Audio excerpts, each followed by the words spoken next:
ভারত জোরপূর্বক তাদের মুসলিম নাগরিকদের বাংলাদেশে ঢুকিয়ে দিতে চায়। বিষয়টিকে কেন্দ্র করে ভারত সীমান্তে যুদ্ধের পরিস্থিতি তৈরি হয়েছে। এর জন্য নতুন করে সীমান্তে 1 লাখ সেনা মোতায়েন করেছে। ভারত ভুলে গেছে এই বাংলাদেশ আর সেই বাংলাদেশ নেই। বাংলাদেশের পক্ষ থেকে 13 বার চিঠি দেওয়া হয়েছে ভারতকে। প্রতিবারই তাদেরকে হুঁশিয়ারি দিয়ে বাংলাদেশ বলেছে, কাউকে যদি এদেশে পাঠাতেই হয় তবে সেটি হতে হবে আলোচনার ভিত্তিতে, গায়ের জোরে নয়। কিন্তু ভারত বাংলাদেশের কোনো দাবি রাখেনি। বেনাপোল, হিলি, ব্রাহ্মণবাড়িয়া, কুষ্টিয়া সহ প্রায় প্রতিটি পয়েন্ট দিয়ে ভারত প্রতিদিন শত শত মুসলিমদের বাংলাদেশে পাঠিয়ে দেওয়ার চেষ্টা করছে।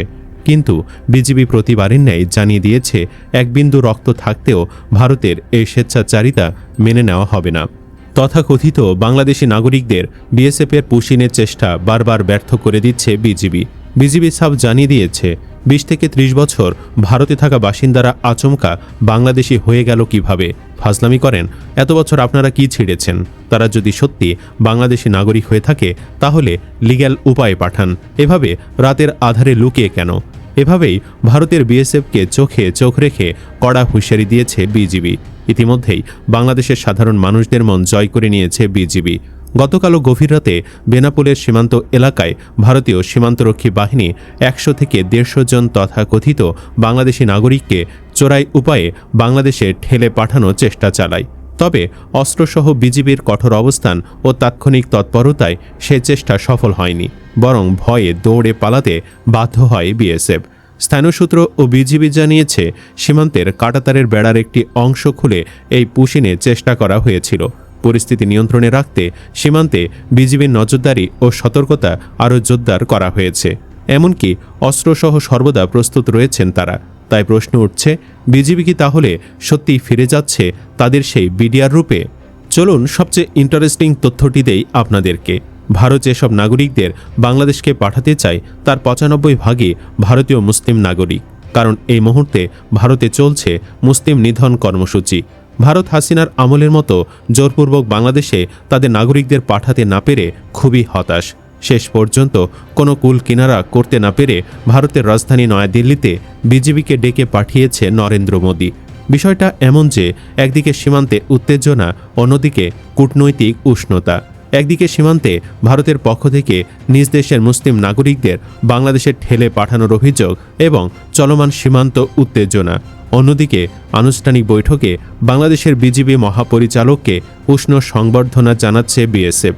এমনকি বাংলাদেশের প্রতি ভারতের তথাকথিত সৌহার্দ্যের বার্তা দিতে গিয়ে বিএসএফ মহাপরিচালক ভারত বাংলাদেশের যৌথ ফ্ল্যাগ পিন পরিধান করেন।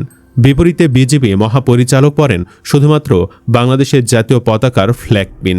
এই দৃশ্য প্রমাণ করে বাংলাদেশ আর ভারতের পা চেটে বেঁচে থাকতে চায় না, বরং ভারতই বাংলাদেশের ওপর নির্ভরশীল। চলুন এবার সবচেয়ে গুরুত্বপূর্ণ তথ্য দেই। অনেকে বলেছিল তারেক রহমান নাকি দেশেই ফেরে ভারতের আশীর্বাদ নিয়ে। তাহলে এখন কেন ভারতের সাথে তার বৈরিতা? ভারতের দ্য হিন্দু পত্রিকা বলছে, অন্তর্বর্তী সরকারের পর গত ফেব্রুয়ারিতে নির্বাচনের মাধ্যমে ক্ষমতায় আসে বিএনপি সরকার। প্রধানমন্ত্রী তারেক রহমানের নেতৃত্বাধীন এ সরকারের মেয়াদ 100 দিন পেরিয়ে গেছে। তবে অন্তর্বর্তী সরকারের সময় বাংলাদেশের সঙ্গে ভারতের যেমন বৈরী সম্পর্ক ছিল, সেই সম্পর্ক এখনও সেই আগের অবস্থানেই আছে বলে জানিয়েছে দ্য হিন্দু।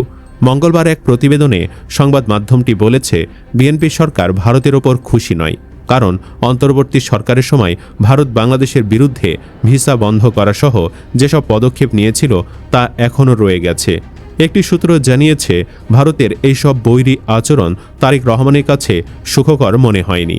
বিএনপির একটি প্রভাবশালী অংশ মনে করে, নতুন সরকারের প্রতি নিজেদের সদিচ্ছার বহিঃপ্রকাশ হিসেবে মোদী সরকারের কিছু পদক্ষেপ নেওয়া উচিত ছিল, যার মধ্যে আছে অন্তর্বর্তী সরকারের সময় দেওয়া বিভিন্ন বিধিনিষেধ তুলে নেওয়া। বিএনপির প্রভাবশালী অংশটির মতে, সদিচ্ছার অংশ হিসেবে ভারতের উচিত বাংলাদেশি পণ্যের জন্য ট্রান্সশিপমেন্ট পুনরায় চালু করা, ব্যবসা ও চিকিৎসা সহ সব ধরনের ভিসা পূর্ণ মাত্রায় চালু করা এবং বাংলাদেশি পণ্যের ক্ষেত্রে ভারত তাদের বাজারে যেসব বিধিনিষেধ দিয়ে রেখেছে সেগুলো তুলে নেওয়া। সূত্রের তথ্য অনুযায়ী ভারতের কিছুই করেনি এবং এমন সদিচ্ছা দেখায়নি যার মাধ্যমে প্রধানমন্ত্রী তারেক রহমান সন্তুষ্ট হয়ে ভারতের সঙ্গে সম্পর্ক পুনর্গঠন করবেন। দ্য হিন্দু আরও বলেছে, বিএনপির দিক থেকে তাদের সিনিয়র নেতারা চেয়েছিলেন সাধারণ মানুষের মধ্যে এমন একটি সমর্থন তৈরি করা যেখানে সাবেক স্বৈরাচার প্রধানমন্ত্রী শেখ হাসিনা ভারতে থাকলেও দুই দেশের সম্পর্কে কোনো প্রভাব পড়বে না, যেখানে এক্ষেত্রে ডক্টর মোহাম্মদ ইউনূসের নেতৃত্বাধীন সরকারের কঠোর অবস্থান ছিল। ওই সরকারের দাবি ছিল সম্পর্ক ভালো করতে চাইলে হাসিনাকে ফেরত দিতে হবে। বিএনপির সিনিয়র নেতারা এমন উদ্যোগ নিলেও ভারত এটির ক্ষেত্রে ইতিবাচক মনোভাব দেখায়নি বলেও মনে করেন সংশ্লিষ্টরা। এক্ষেত্রে তারা উদাহরণ হিসাবে দেখাচ্ছেন পশ্চিমবঙ্গ ও আসামে হিন্দুত্ববাদী বিজেপি সরকার গঠনের পর অবৈধ অভিবাসী শব্দের ব্যাপক ব্যবহারটিকে। ভারতের এ দুটি রাজ্যেই কথিত বাংলাদেশিদের পুশিন করার কথা ব্যাপকভাবে বলা হচ্ছে। বাংলাদেশি কূটনীতিকরা বলেছেন, ঢাকার এই অবৈধ অভিবাসীর মতো বিষয় নিয়ে খুব বেশি কথা বলার আগ্রহ নেই। ঢাকা এর বদলে 1996 সালে গঙ্গা চুক্তি নবায়ন এবং ভিসা ইস্যুর দিকে বেশি মনোযোগ দিতে চায়। মানে সব মিলে প্রথমে বিএনপি চেষ্টা করেছিল ভারতের সাথে সম্পর্ক ঠিক রেখে চলতে এবং পানি চুক্তিসহ নিজেদের দাবি দাওয়া আদায় করে নিতে, কিন্তু উল্টো ভারত আবারও বাংলাদেশের সাথে প্রভুসুলভ আচরণ দেখাতে শুরু করে। সীমান্ত ইস্যুকে কেন্দ্র করে বাংলাদেশকে চাপে রাখার চেষ্টা করে, যাতে বাংলাদেশ এই চাপ নিয়েই ব্যস্ত থাকে আর হাসিনা কিংবা পানি চুক্তি নিয়ে কথা বলার সুযোগ না পায়। কিন্তু ডক্টর ইউনূসের উত্তরসূরি হিসেবে তারেক রহমান দেখিয়ে দিলেন গোলামির দিন শেষ। সব মিলে বিশ্লেষকরা বলছেন, ভারতের সাথে নতজন সম্পর্ক থেকে বেরিয়ে আসা বাংলাদেশের জন্য অত্যন্ত সম্মানজনক। এই ধারা চালু থাকলে বাংলাদেশ নিয়ে ভারতের তাচ্ছিল্যের দিন হয়তো শেষ হয়ে আসছে। আগে যেখানে সীমান্তে ভারতের আধিপত্যের বিরুদ্ধে বাংলাদেশ সবসময় কূটনীতির পথে সমাধান খুঁজেছে, এখন সেখানে প্রতিরোধ শুরু হয়েছে। এর আগে সিলেটের গোয়াইনঘাট সীমান্তে ভারতীয় সীমান্তরক্ষী বাহিনীর গুলির জবাবে বাংলাদেশের সীমান্তরক্ষী বাহিনী পাল্টা গুলি চালিয়েছে। বাংলাদেশের পাল্টা গুলি চালানোর অর্থ হলো, আমরা আর আঙ্গুল চেপে থাকব না, আমাদের আঙ্গুলও যে কোনো পরিস্থিতিতে গুলি চালাতে সর্বদা প্রস্তুত আছে। বর্তমান বাংলাদেশের জনসংখ্যার বড় একটা অংশ হচ্ছে তরুণ প্রজন্ম, আর এই তরুণ প্রজন্ম ভারতের আধিপত্যবাদ নীতি মেনে নিতে আগ্রহী নয়। প্রতিবেশী দেশ হিসেবে ভারতের সঙ্গে ন্যায্যতার ভিত্তিতে সম্পর্ক থাকবে, এখানে কোনো ধরনের প্রভুত্ব বর্তমান প্রজন্ম পছন্দ করে না।